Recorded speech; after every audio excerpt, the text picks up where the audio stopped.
내가 이렇게 된 건 너 때문이야. 내가 없었다면 난 이랬을 텐데. 나는 고통받지 않았습니다. 음식을 대접하지 않고 돈을 훔치는 것이 얼마나 역겨운 일입니까? 남자은의 눈앞에서 사라져라. 오랜만에 연락도 없이 부모님 집에 돌아왔을 때 집안에서 어머니의 비명소리가 들렸다.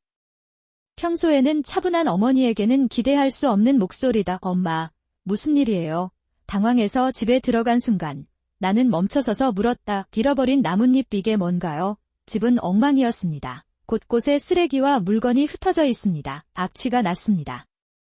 아마도 쓰레기 냄새였을 것입니다. 입구에 남겨둔 엄마가 제일 좋아하는 것 조각상은 땅에 떨어져 산산조각이 났습니다. 이것은 무엇을 의미합니까? 우리 엄마는 깨끗한 걸 좋아하시거든요. 그래도 이 상황이 무슨 문제인지 궁금합니다. 끔찍한 상황에 겁을 먹은 와중에도 뒷방에서는 어머니의 비명이 계속됐다. 나는 거기 있다. 서둘러 방으로 가보니 어머니는 거실에서 머리를 흔들며 분노에 찬 비명을 지르고 계셨습니다. 그랬다. 나는 엄마의 이런 모습을 처음 봤다. 엄마, 무슨 일이에요? 아, 나오코, 여기 있어. 도와주세요. 이 여자가 날 없애버릴 거야. 그것이 내가 하려는 일이다. 어머니는 울면서 나를 붙잡았습니다. 그의 손에는 목발이 들려 있었습니다. 그는 그것을 이리저리 흔들어 나에게 보여줍니다. 나는 이것으로 그 여자를 없애려고 노력했다. 그러나 끈기 있게 행동하십시오. 그렇게 말한 뒤 어머니가 가리키는 방향을 바라보며 안 돼. 제 이름은 네이어코이고 30세입니다. 직장 동료인 다이스케와 결혼해 친가에서 지내다가 나는 먼 곳에 살고 있습니다. 아이는 없지만 남편과 사이좋게 지내며 매일 평화로운 생활을 보내고 있습니다. 그는 편안한 삶을 살고 있었습니다. 하지만 바쁜 업무 일정과 집과의 거리로 인해 부모님 집으로 돌아가지 못할까 봐 걱정입니다. 그랬다. 어머니는 3년 전 계단에서 넘어져 뼈가 부러졌습니다. 기다리고 있었으니까요. 거듭된 재활에도 불구하고 그는 나이 때문인지 목발 없이는 걷기가 어렵다는 것을 알았습니다. 결국 간호가 필요하게 됐어요. 예전처럼 혼자 산다 거기 가는 건 힘들겠군요. 그러자 더 이상 그 모습을 볼 수 없었던 형과 그의 아내는 어머니를 돌보겠다고 제안했습니다. 그랬다. 정말 감사한 제안이네요. 저는 멀리 떨어져 살고 있어서 간호에 대한 도움을 받기가 어렵습니다. 저는 그럴 수 없어서 남편과 상의해서 어머니의 생활비와 매달 생활비를 모두 충당하기로 했습니다. 그는 15만 엔을 돌려보냈습니다. 도와주지 못해 미안해, 형. 나는 형 케이타에게 전화를 걸어 어머니를 돌보지 못한 것에 대해 사과했다. 알았어. 우리 그 사람은 원래 근처에 살았는데 당신이 그 사람을 도와줄 수가 없으니까 비용을 지불하기 때문에 도움이 됩니다. 엄마는 잘 지내시나요? 맘대로 움직이지 못해서 우울하진 않으세요? 나는 어머니의 상태가 걱정되었습니다. 쉽게 돌아갈 수 있는 거리가 아니기 때문에 동생에게 경의를 표하기로 했습니다. 내가 할 수 있는 일은 내 아이의 말을 듣는 것뿐이다. 다리가 아파 집에 머물지 않아도 되도록 보내주신 돈입니다. 그녀는 그 돈을 어린이집에 가는데 사용합니다. 그는 마치 재미있는 것처럼 말합니다. 알겠습니다. 그러면 좋을 것 같습니다. 어머니 병원 방문비, 식사비, 의복비, 기타 간병비로 사용해주세요. 어머니께 써드리면 좋겠다는 말이 있습니다. 하나상은 잘 지내요. 그녀는 괜찮아요. 엄마와 사이좋게 지내며 즐겁게 지내는 것 같습니다. 그 말을 들으니 마음이 편해집니다. 내 동생의 아내인 하나는 강제로 부모님을 부양해야 했습니다. 아니, 미안하다고 느꼈다. 정말 고마워요. 꽃에게도 감사 인사를 전하세요. 형님, 그것도 뭔가요? 생활하면서 어려운 점이 있으면 언제든지 편하게 이야기해주세요. 아, 고마워요. 무슨 일 있으면 얘기할게요. 동생과 전화를 끊고 뜨겁게 신고한다. 호태도 나를 배려한 것 같다. 그는 흥분한 것 같았습니다. 어느 날 현지 친구가 결혼식을 올리게 되어 잠시 쉬고 결혼을 하기로 했습니다. 나는 그에게 식장에 간다고 뜨겁게 말했다. 그럼 부모님 집에서 편히 쉬셔도 괜찮지 않을까요? 너무 바빠서 집에 전혀 갈 수가 없었어요. 그렇게 해야 할 것 같아. 하토와 나는 둘 다 바빠서 집에 전혀 갈 수 없었습니다. 그는 거기에 없었습니다. 오랜만에 집에 돌아온다는 설렘으로 부모님 집에 가서 가슴 보고를 했습니다. 부르다 안녕. 아, 하나씨, 이쪽은 나호코예요. 저는 고부사토입니다. 나호코짱. 동생의 아내는 갑작스러운 전화에 놀란 듯 했다. 사실 다음번에 내 친구의 결혼식이 그곳에서 열릴 예정이에요. 나는 그곳에 있는 동안 부모님 댁에 들르기로 결정했는데 그 일이 바로 그때 일어났습니다. 당신은 오지 않습니다. 동생의 아내가 갑자기 화를 내며 전화를 끊었습니다. 나는 갑자기 화가 났다. 취하세요. 지금 무슨 일이 일어나고 있나요? 하나씨, 나는 단지 내 동생의 아내의 존재에 놀랐을 뿐입니다. 하나씨는 그런 말을 하는 사람이에요. 정말, 아니요. 하나상은 차분하고 온화하며 쾌활한 성격이에요. 고함전은 함부로 전화를 끊는 그런 사람이 아닙니다. 내 동생의 아내는 귀여운 미소를 지닌 친절한 사람이었습니다. 남편과 처음 결혼했을 때, 기생충에 걸렸을 때, 나호코 짱이 가끔 찾아와 줬어요. 집에 오신 것을 환영합니다. 그는 나를 친절하게 불렀습니다. 그들은 저를 저녁 식사에 초대했고, 제가 다시 입지 않더라도 입을 수 있는 아름다운 옷도 주었습니다. 일로 고민할 때도 주부라서 일에 대해 아는 게 하나도 없어서 남들이 하는 말만 듣거든요. 내가 어쩔 수 없다고 말했는데도 그는 참을성 있게 몇 시간씩 나에게 상담하고 불평을 늘어놓았다. 때때로 그런 일이 일어났습니다. 쉽게 말하면 그는 당신을 감싸주는 친절한 사람입니다. 그런 형제의 아내가 전화만 해도 그렇게 화를 낼까요? 나는 내 동생의 아내가 묘사되는 방식에 불편함을 느꼈다. 믿을 수 없다는 마음으로 남편이 퇴근하고 집에 왔을 때 나는 남편과 상의했습니다. 안호하나 씨가 그런 짓을 했다고?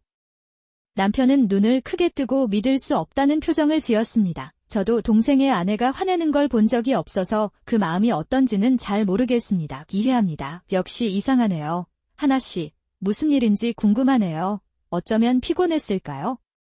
하지만 당신은 그런 일로 화를 낼 사람이 아닙니다. 나오코, 조금 더 일찍 집에 가야 할 것 같아요.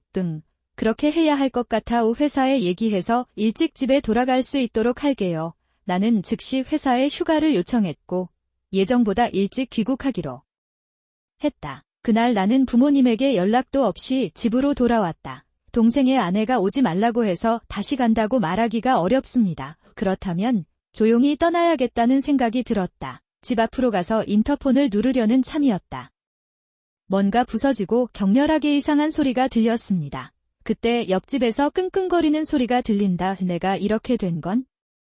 너 때문이야. 당신이 없었다면 난 이렇지 않았을 거예요. 나도 고통받지 않았습니다. 음식도 안 주고 돈도 훔치고 세상에서 제일 나쁜 사람이에요. 내 앞에서 사라져. 그것은 엄마가 비명을 지르는 목소리였다. 차분한 엄마에게서는 기대할 수 없는 목소리다. 엄마, 무슨 일이 있었나요? 당황한 채 집에 들어간 순간 나는 멈춰서 말을 잇지 못했다. 뭐야? 여기 만화책 저택 같지 않아? 집은 엉망이었습니다. 곳곳에 쓰레기와 물건이 널려 있습니다. 지금은 엉망이었습니다. 그런 느낌이 들지 않습니다. 이 쓰레기 냄새인지도 모르지만 어딘가에서 누군가 박수를 치고 있었다. 깁구에 놓아두었던 어머니가 가장 아끼던 장식품이 땅에 떨어져 잔인하게 산산조각이 나고 말았습니다. 그것은 이게 뭔가요? 우리 엄마는 깨끗한 걸 좋아하시거든요. 그러나 이러한 상황의 원인은 무엇일까요? 끔찍한 상황에 겁을 먹은 와중에도 뒷방에서는 어머니의 비명이 계속됐다. 나는 거기 있다. 서둘러 방으로 가보니 어머니는 거실에서 머리를 흔들며 분노에 찬 비명을 지르고 계셨습니다. 그랬다. 너 없이는 악마야. 그냥 떠나라. 엄마가 소리 지르는 걸 처음 봤어요. 엄마, 무슨 일이에요? 내가 부르자 어머니는 놀란 표정으로 나를 안아주셨다. 나오코, 여기 있어. 도와주세요. 이 여자가 날 없애버렸어. 노력 중이에요. 어머니는 울면서 나를 붙잡았습니다. 그의 손에는 목발이 들려 있었습니다. 그는 그것을 이리저리 흔들어 나에게 보여줍니다. 이것으로 그 여자를 없애려고 했지만 그 여자는 고집이 세더군요. 그렇게 말하고 엄마가 가리키는 방향을 바라보다가 이번에는 비명을 질렀다. 하나 씨의 동생의 아내는 숨을 쉬면서 움츠러들고 귀를 막았습니다. 일을 하며 살았나요? 집에서 할 수 있는 간단한 일을 찾아서 그 월급과 어머니 연금으로 생활했습니다. 나는 그것을 하고 있었다. 그런데 어머니가 그런 상황이라 집 청소도 쇼핑도 못 하십니다. 몇 분 안에는 할 수 없어요. 저는 동생 아내의 비극적인 상황에 말문이 막혔습니다. 동생의 아내는 생활이 어려워도 필사적으로 어머니를 보살피려고 노력했습니다. 글쎄요. 저는 형에게 간병비로 매달 15만 엔을 보내곤 했어요. 그런데 아직 받지 못하셨나요? 15만 엔? 아니요. 그런 말을 들은 적도 없고 돈을 받은 적도 전혀 없습니다. 즉, 형이 주머니에 넣었던 걸까요? 나는 형에게 화가 나지만 동시에 형의 아내에게 미안한 마음이 든다 가득했어요. 하나씨. 이런 일이 일어나고 있는지 전혀 몰랐습니다. 더보기 내가 치료를 도와줬어야 했는데. 기분 나쁘게 해서 정말 미안해요. 사이. 나는 형의 아내에게 깊이 절했습니다. 그건 그렇고 사과하지 마세요. 나는 어머니를 맡은 사람이었고 제대로 챙겨드리지 못해서 미안해요. 너도 나 같은 기분을 느끼지 않았으면 해서 전화로 강하게 말했지. 그랬다. 나를 보살펴주고 웃어주던 형의 아내는 예전에 나에게 친절한 엄마였다. 왜 이렇게 친절한 사람이 혼자서 그토록 많은 고통을 받아야만 했을까요? 아마 만약 오빠가 거짓말 없이 상황만 말해줬더라면 상황은 달라졌을 텐데 그럴 수도 있습니다. 무엇보다 그 사람은 하나상에게 엄마를 돌보라고 강요하고 도망쳐 내 돈을 빼앗아갔다. 나는 그것을 나 자신을 위해 사용하고 있었습니다. 그것은 완전히 용납될 수 없습니다. 바라보다 2배로 갚아드리겠습니다. 나는 스마트폰을 꺼내 동생에게 전화를 걸었다. 동생은 화가 난 전화를 받고 당황해서 집에 돌아왔습니다. 나오코, 내가 돌아올 거라면 그렇게 말해줬으면 좋았을 텐데 하나씨에게 모든 이야기를 들었습니다. 이 집의 상태를 보면 알 수 있죠. 왜 하나상에게만 그녀를 돌보도록 훈련시켰나요? 내 월별 용도는 어떻게 되나요? 여보세요. 내가 그렇게 말하자 형은 처음에는 나를 속이려고 하다가 내가 화가 나자 나를 공격했습니다. 그래서 마음을 열어보려고 이야기를 시작했어요. 너무 시끄러워요. 하나는 전시주부였고 시간이 있어서 그녀를 돌보게 했습니다. 꽃과 달리 나는 바쁘다. 좋아요. 하나를 돌봐준다고 해도 엄마가 혼자서 감당할 수 있는 상황은 아니다.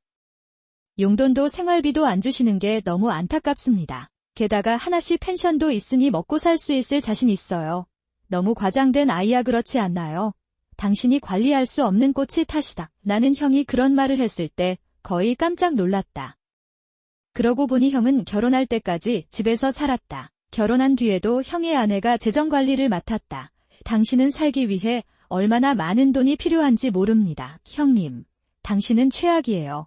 엄마를 혼자서 한번 간병해보는 것도 좋은 생각이다. 우와. 이 말을 하고 나는 형수를 데리고 부모님 댁을 떠났습니다. 남동생의 아내가 부모님 집에 갑니다.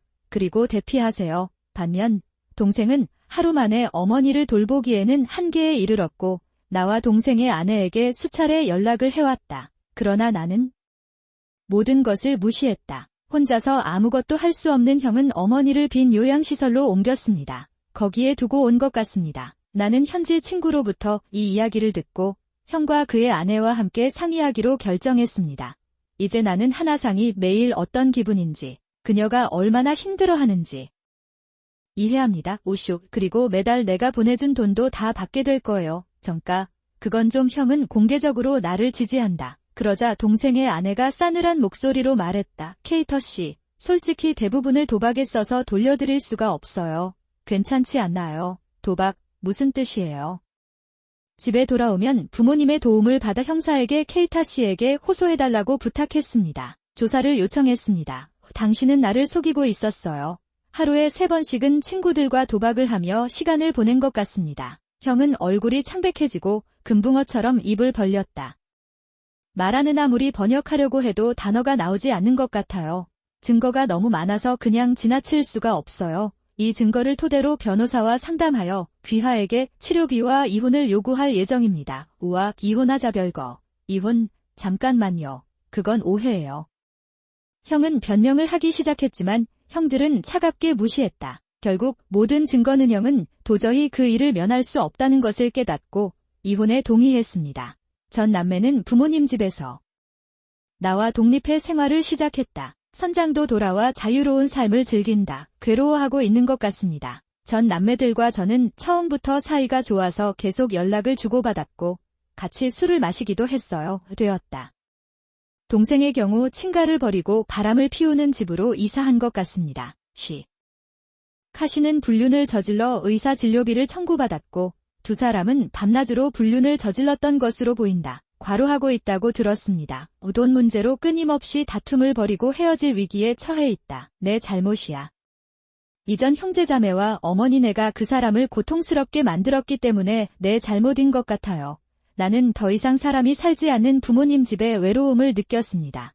그래서 나는 남편에게 생각했습니다. 나는 그에게 부모님과 함께 집에서 살고 싶다고 말했습니다. 그러다가 남편도 너무 좋아해서 부모님 집 근처 지점으로 이사하기로 했어요. 시설에 입원한 어머니는 한 달에 2번 정도 부모님 집으로 모셔와 하룻밤을 보낸다. 언제나도 고마워요. 잘 정리된 환경과 전문적인 보호자들에 둘러싸여 있기 때문에 어머니의 언어폭력과 폭력은 가라앉았습니다. 나는 거기에 있었다. 나는 마침내 예전의 표정을 볼 수 있었고 눈물을 흘리지 않을 수 없었습니다. 그랬다. 정말 고마워요, 엄마. 어머니가 살아